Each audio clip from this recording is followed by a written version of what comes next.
Bienvenue dans l'émission spéciale L'invité de la semaine. 3 émissions seront consacrées à la présentation des vice-présidents et vice-présidentes de la communauté de communes Cœur de Maurienne Arvent 3 CMA. Bonjour messieurs. Aujourd'hui, deuxième partie de l'émission spéciale L'invité de la semaine.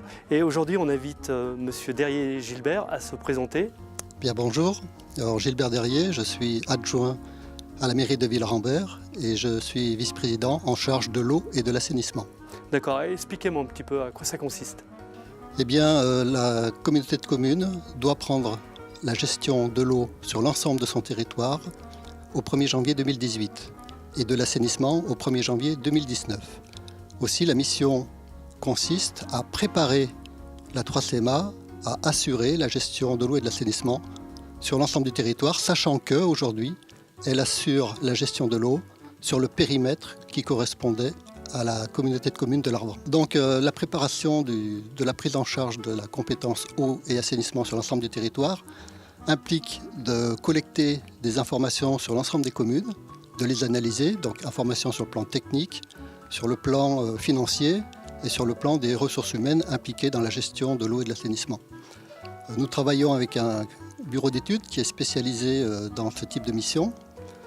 L'objectif est de déterminer quel niveau de service nous devrons donner à la population, quel niveau d'investissement nous devrons faire pour répondre à des besoins comme la construction de nouveaux réservoirs par exemple, ou de renouvellement de réseaux, déterminer le coût de ces services et puis déterminer un tarif cible vers lequel l'ensemble des communes devra converger.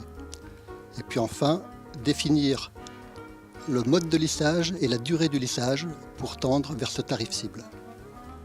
Très bien. Merci. Passez la parole à Marc Tournabien. Vous êtes maire de Saint-Julien-Mont-Denis et vous, on vous a donné la compétence des travaux patrimoine communautaire, piscine et accessibilité. Tout à fait, et effectivement, ça a l'avantage d'être un travail très concret. Il s'agit donc d'une part de gérer le patrimoine communautaire existant, c'est-à-dire à peu près 7000 m² de bâtiments sur 21 bâtiments qui sont soit en pleine propriété de la communauté de communes, soit mis à disposition par la commune de Saint-Jean à la communauté de communes.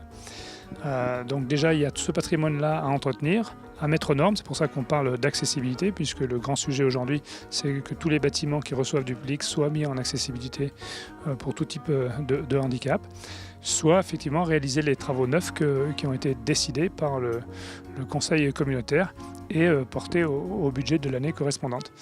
Donc le suivi des travaux neufs, c'est d'abord définir la nature de ces travaux. C'est ensuite de recruter un maître d'œuvre et de choisir les entreprises qui vont réaliser ces travaux.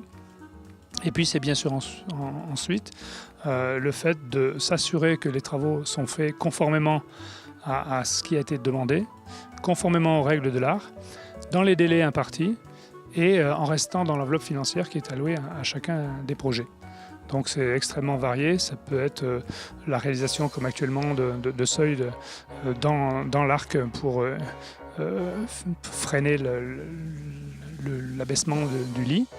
Ça peut être un merlon de protection pour le centre nautique, ça peut être des réhabilitations de bâtiments comme l'espace jeune ou contre le centre d'affaires et de ressources. Il y a une grande variété de travaux, ça peut être aussi la réalisation d'une voirie neuve pour l'extension de la zone d'activité du Pré de Pâques. Donc voilà, il s'agit de suivre ces travaux et de faire en sorte que tout se passe bien dans l'intérêt de la communauté de communes 3CMA. D'accord. Et puis il y a la piscine. Alors la piscine, oui, c'est un peu la même chose.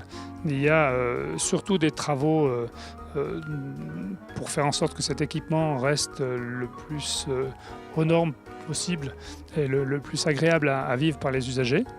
Donc ça c'est un premier point. On a lancé toute une série de rénovations qui permettent d'atteindre cet objectif. Il y en a encore de programmées cette année, comme la réfection des plages du bassin extérieur.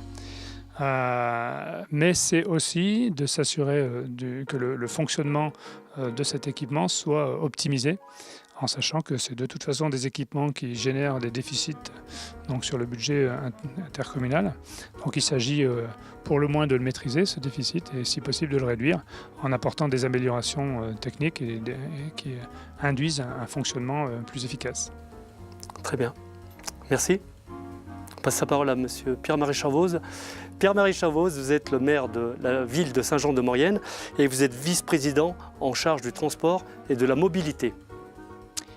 Oui, bonjour. Alors effectivement, suite à l'expérimentation qui a été mise en place sur la ville de Saint-Jean en 2008, la communauté de communes Cœur de Maurienne, dans un premier temps, a repris cette compétence et depuis avril 2012 gère un service de transport urbain qui couvre 7 des 8 communes de l'ex-communauté de communes Cœur de Maurienne. L'objectif étant, au 1er janvier 2018, d'avoir la compétence sur l'ensemble de la nouvelle communauté de communes, c'est-à-dire de couvrir aussi le secteur de l'Arvan, d'abord par la reprise de la gestion des lignes saisonnières, des lignes, les navettes stations, et puis également de voir s'il y a un intérêt ou des besoins concernant la desserte de certains villages. Nous avons mis en place également une liaison touristique sur la station des Carélis et nous essayons de développer un service de mobilité à travers les vélos à assistance électrique. Ça va être l'objectif des prochaines semaines. Mais rappelez que ce service de transport, c'est aujourd'hui sur 7 lignes, alors à la fois régulières et à la fois à la demande. Quand on dit ligne à la demande, eh bien, le transport, le bus n'est déclenché que lorsque des usagers appellent pour avoir le service. Et donc, ce sont environ 2000 à 2500 personnes qui sont transportées chaque semaine, environ 100 000 personnes par an. Et on a dépassé en début d'année, au mois de mars, le million de passagers transportés par ce réseau de bus. Messieurs, merci de votre intervention et je vous souhaite une bonne continuation et à très bientôt. Merci beaucoup.